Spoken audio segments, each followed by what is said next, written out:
Hello, my name is Amy Klco, and today I'm going to be reading my story. It was published in Literature Today, Volume 11, which was all about the pandemic. And my story is called What Was Learned in Isolation. February 8th, 2070. Dear Grandma Beatrice, this is your granddaughter, Emmy Lou. I never got to meet you in person. You left this world before I was even born. Still, I want you to know that I will never forget what you, and others like you, did for me and for everyone. I am just about to complete my Tier 3 schooling. I guess you would have called it high school. And I'm excited to go to Tier 4 so that I can really focus on my career goals. But before I can do that, I have to complete my final project to prove my competencies for graduation. And for my History English section, I am required to research a significant, life-altering time in history. I decided to go back and look into the time of COVID-19. As with anything that happened so long ago, 50 years? It's hard to find much information. Harder still to imagine what it must have been like to live through it. Was it scary, Grandma, when things started closing down?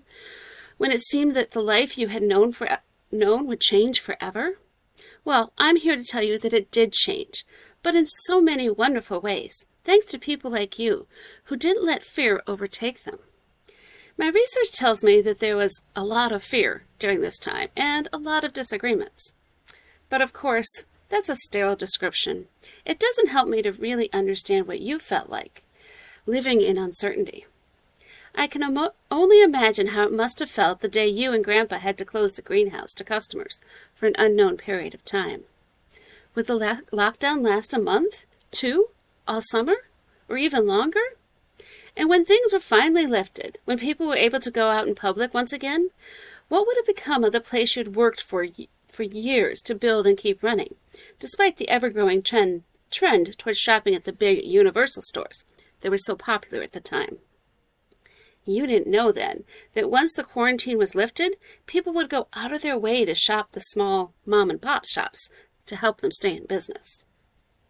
It must have been frightening living with such an unknown future. Well, let me tell you what happened. Some of this, of course, you already know.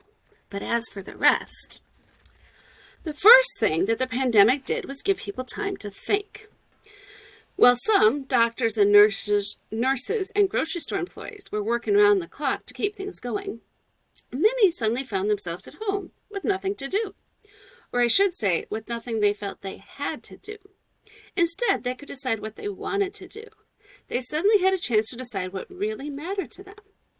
And here's what many people discovered was really important: connections. Being disconnected physically helped people to see the importance of emotional connections. Parents spent time, real quality time, with their children. Many couples rekindled or reconnected their love for each other. Did you and Grandpa? People took the time to reach out to others in any way they could. Video conferencing really took off during that time, I'm told. Suddenly, everyone wanted to talk with friends and family. Schools went online too, it says, without warning and with various levels of success. But this would pave the way for what would become the blended schooling that I've been lucky enough to experience, with some topics like math, science, and history English taught virtually, and others, like the acting class I love so much, done in person.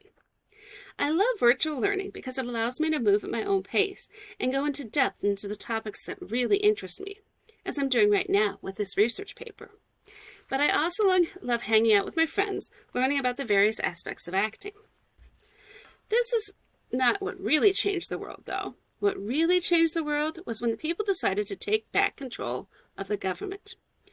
The disease and the quarantine it caused helped bring to light what was important and what the government should provide for its people. What was not important was helping rich billionaires become richer. What was important was providing every citizen with an equal chance for life, liberty, and the pursuit of happiness. I just love how this old phrase was brought back and redefined during this time in history. This was the moment when people were really able to see that in order for everyone to have a chance in life, certain things were needed.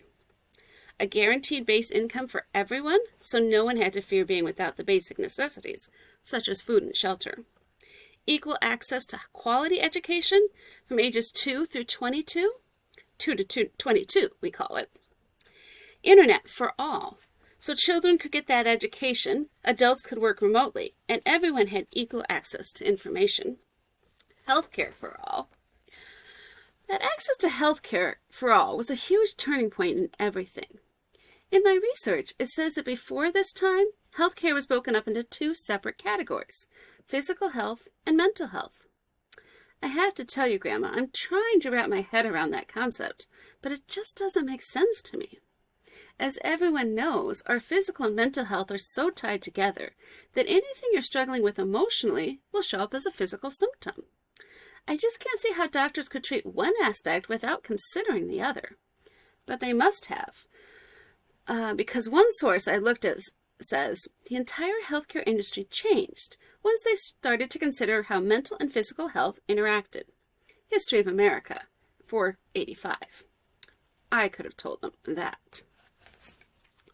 All these things changed our world so much, but I have saved the biggest, and in my mind the most important change, for last. People started going outside again. With their schedules freed up, they had time to do that. And once they did, they remembered how much they loved nature. And some of them learned it for the first time. They realized how healing it was. And they realized it was time to focus on healing it. But I don't have to tell you about this, do I, Grandma Beatrice? Or should I call you by your nickname, Grandma B? You weren't even a grandmother yet. You were still pregnant with my mom when this all began. But this is when you took up the role as a pollinator for both plants and ideas. You turned your greenhouse into a base of operations where you dispersed information on growing home gardens, sustainable living, foraging, and environmental activism. It was a one-stop shop for all things nature. You help people learn to break free from their reliance on grocery stores for all their food, as well as how to let the government know what really mattered to them: clean energy. As strange it is for me to imagine a healthcare system that didn't consider emotional health, the hardest thing for me to imagine is a world where everything ran on gasoline. I've seen pictures of that time, the smog that used to cover your cities, and I just can't imagine living like that. I am so proud of you, Grandma, for fighting against that way of life. The timing was perfect. With so many at home during the quarantine, many discovered that they could do their jobs remotely, and that they preferred to do it this way. Even when the quarantine was lifted, they fought to stay home. The long commutes and busy traffic just didn't seem worth it for them anymore, now that they knew there was another option. And if they could do their work from home, that meant their home could be anywhere. They didn't have to live close to the big cities anymore. They could have that piece of land out in the country where they could grow their gardens, get in touch with nature, and keep their jobs, if they wanted to. With the guaranteed income, many chose to leave the jobs they hated for something that was more meaningful to them. Which is what led to the Great Migration away from the cities and back out into the country, back to the land. All of this allowed people, not just across the country, but across the world, to stage the biggest protest in history. I just love this part. The car boycotts. People across the world just stopped driving. They parked their cars and told the car companies, "We are not driving anymore until you find a new, environmentally healthy way to power these devices." The Great Car Boycott, 286. And they kept to their word until the car companies had no choice but to scramble to find new ways to power their vehicles. As one article said, it was amazing how quickly companies were able to find alternative solutions once they were forced into it. How car companies were forced to change, 493. It was almost like they had the solution all along. They were just weren't going to do anything until people made them. Thank you, Grandma B, for being one of those people that made them change. But I guess you got your own reward for this, didn't you? You and Grandpa? Because once they really started to explore alternative energy sources, that's when everything really took off, including space exploration. These new clean forms of energy made it possible and practical to build a moon colony. And when they did, and it was time to look into terraforming that colony, Well, they needed an expert on all things nature, and guess who that was? My own Grandma Bee. I'm almost finished with my research into the time of COVID-19, but there's still one thing I need.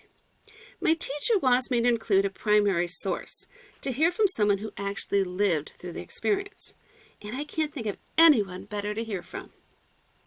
And so, I am sending this letter off to the moon, to a grandmother I've never met in person, but have always admired. I would love to hear from you, Grandma Bee. What can you tell me about what it was like to live during such a powerful time of change? How did you get the courage to stand up to the government and the big oil companies? And what words of wisdom do you have to help your granddaughter follow in your footsteps? Maybe someday I will come up to the moon to visit you. I would love that. Until then, I hope you know just how much I admire you. I will always look up to you. Sorry about the pun, but I just couldn't help myself. Your granddaughter, Emmy Lou.